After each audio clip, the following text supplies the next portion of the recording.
Alright, here we go. 600 pp touring car at Spa. The car I am driving is the Nissan GT-R35. It is basically stock. The only changes I made was adding a computer to adjust the power output, as this is a 600 pp race.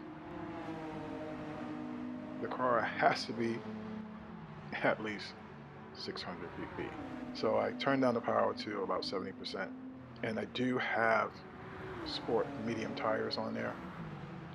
I could not put racing softs or racing mediums because that would bump me up way over 600.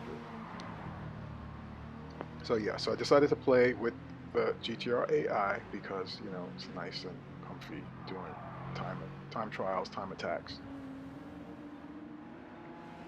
And the AI, as expected, plays kind of dirty. So let's go.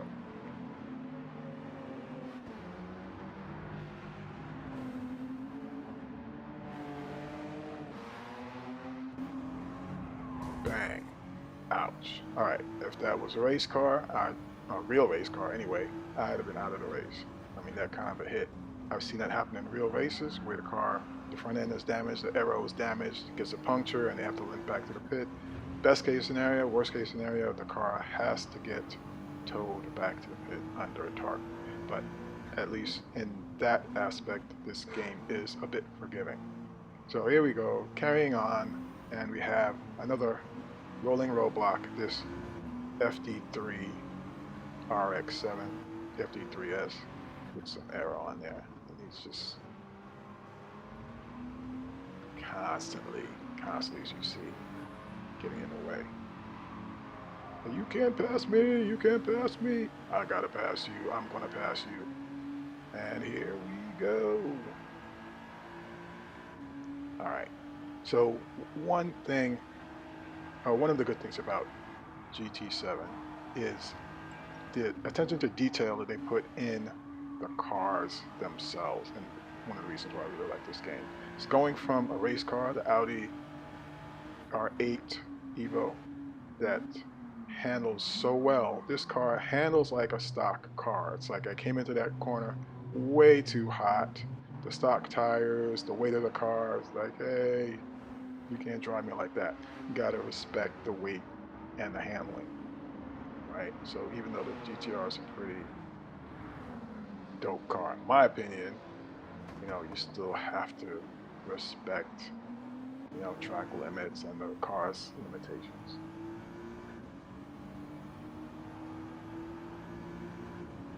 Okay, that's the source. Here we go, Eau Rouge, and you see a trio of cars, and got to get past them. Just can't get stuck behind these guys because I'll never make the top 10. And of course, you always want to at least get top 10, but most definitely get a podium. So this is something that I don't do in real life. I don't ride people's bumpers like that. But this is a game, so let's play. We have this nice right, left, then a little straight, give it some gas, and then another right. Down the hill, give it full throttle, and gotta get that apex right. This turn can throw you to the outside, so you really want to hug the inside of that turn.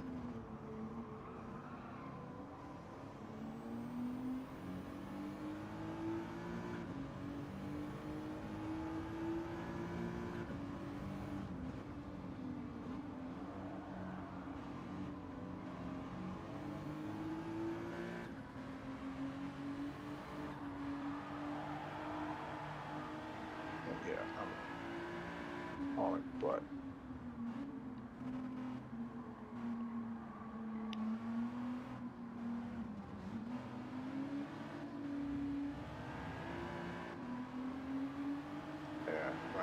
Rumble strips, and here are another set of rolling roadblocks. That's 5 cars. I think this race I started in like 16th or 14th, so got a lot of work to do. And there's only 4 or 5 laps to this race, So I really got to make quick hip check, thanks Lambo, of these cars because I really want to get top 10 podium.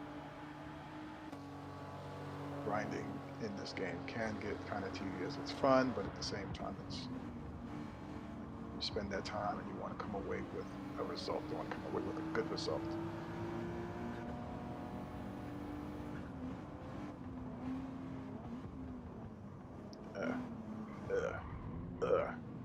Won't get good sportsmanship points for that. But here they're back again. Now, typical Viper has a V10 and probably throws out at least 500, 600 horsepower. So real world, yeah, like I said, braking on this car was really tough. I don't think I upgraded the pads. I definitely didn't put on a racing brake kit, so stock as stock can be. Yeah, but what I was about to say was that passing a Viper like that on track, highly unlikely in the real world.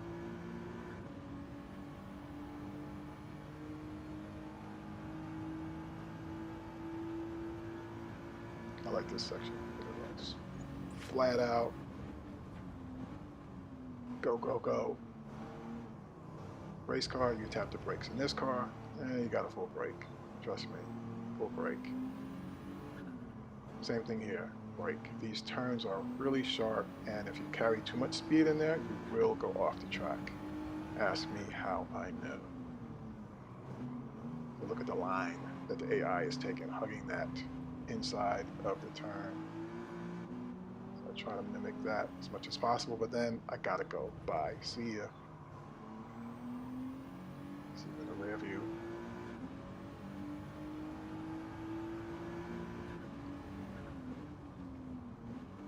I think they did a good job with the interiors. I mean, there's no active LCD because that would be a bit extra, I'm sure. But the interior still looks pretty good. I like that they show you, using the paddle shifters and whatnot. And I think you can adjust the amount of feedback that the driver shows on screen, like, going over bumps or whatever. You can see the driver shifting in the seat.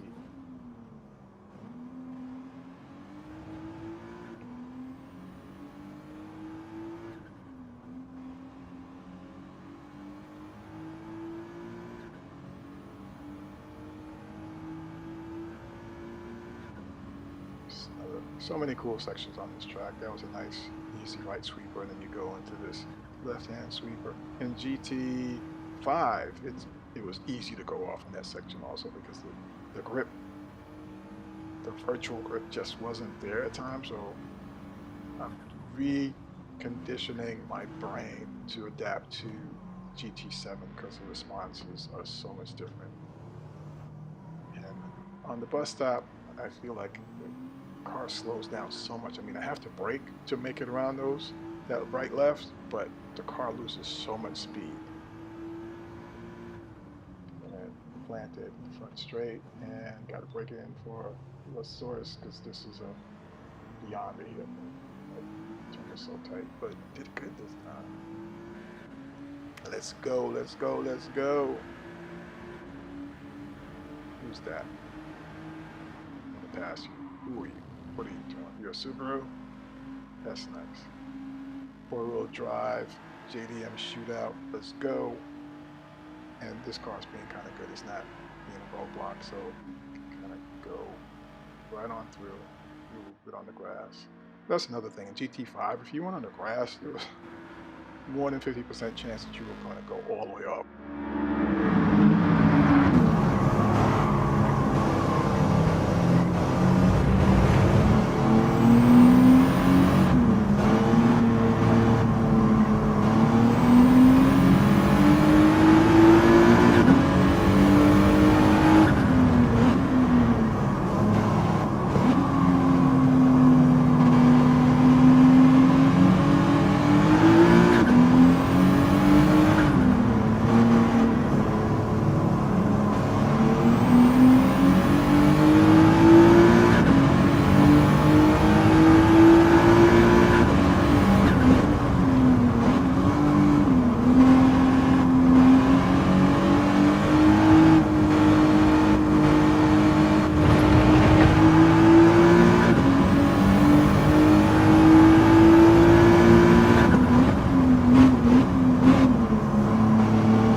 it from the back of the pack, through the field, and I like this section. It's a nice sweeper. Tail went out a little bit, but from the back of the field to second place. Really wanted the first place, but those early laps kind of messed me up. One last time through the bus stop, and with the apex, don't go too wide. Gas. Where's the flag? There's the flag. And that's it. Thanks for watching. Second place.